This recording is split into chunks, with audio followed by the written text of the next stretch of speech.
What's up, YouTube? It's your boy AP, and today I'm going to teach you guys how to find success progressing through the endgame map system by making the correct choices on our Atlas skill tree.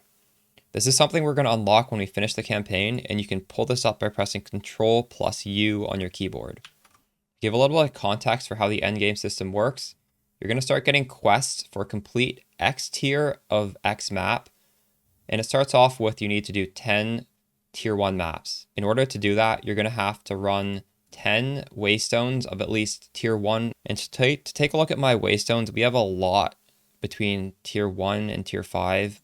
I have a decent amount between tier 6 and tier 9.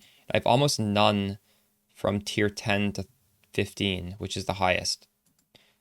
And I'm on a quest where I need to do a lot of tier 13 maps, so it seems I would be a little bit stuck in my progression.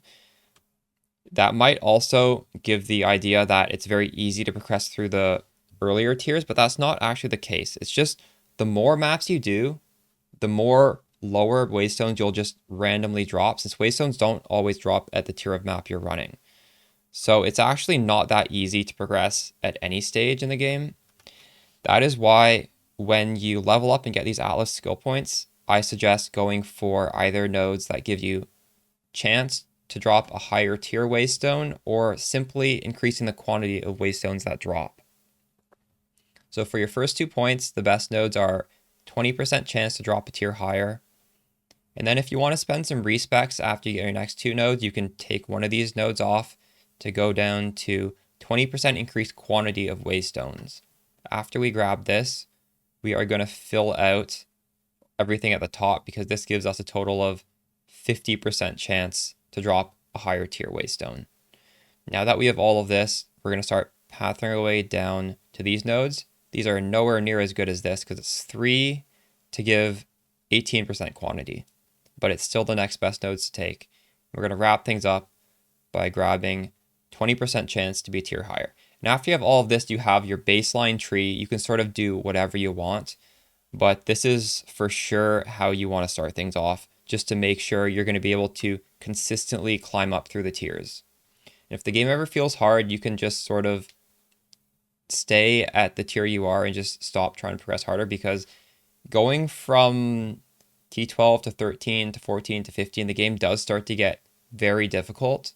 So don't feel discouraged if you decide to peak and then just start farming at a tier that's comfortable for you. Now, a little bit of extra advice here. You will be dropping these tablets while you're progressing through the game. And these may drop white, or they may drop already crafted. You can craft on them, and I do recommend crafting them. What you're going to want for progressing through the campaign is a specific prefix called Precursor. So you can search your tabs for Precursor Tablets after you've crafted them all. This is going to give us increased quantity of Waystones found in your maps. And the way you use these tablets, you're going to bring up the your Atlas, and when you run a tower, you're able to socket in one of these tablets. Now, I've already socketed most of mine. Let me try and find one. This one has already been run, which is why it's green, although we haven't put a tablet in there. So if I put this in and I influence, it's going to change a lot of the maps around here to have extra maps dropping, and that should look something like here. This is socketed in. So this one says we're getting increased experience. This one is not a precursor tablet. It's just a random one, but it is giving us extra stuff. So that's how we can help sustain higher Waystones. Oh, and one last thing I should note is that you can craft on your maps to have a better Waystone drop chance. You can see this uncrafted map has no bonuses. In the implicits of this map, we have 100% to the Waystone drop chance. And if we further craft it, it's possible it could go up higher.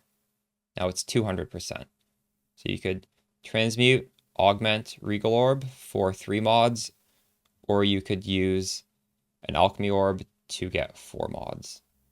All right, that was a quick video because this is a pretty simple concept. Just thought I'd share it with you guys. Good luck blasting your maps. Catch you in the next one. Peace.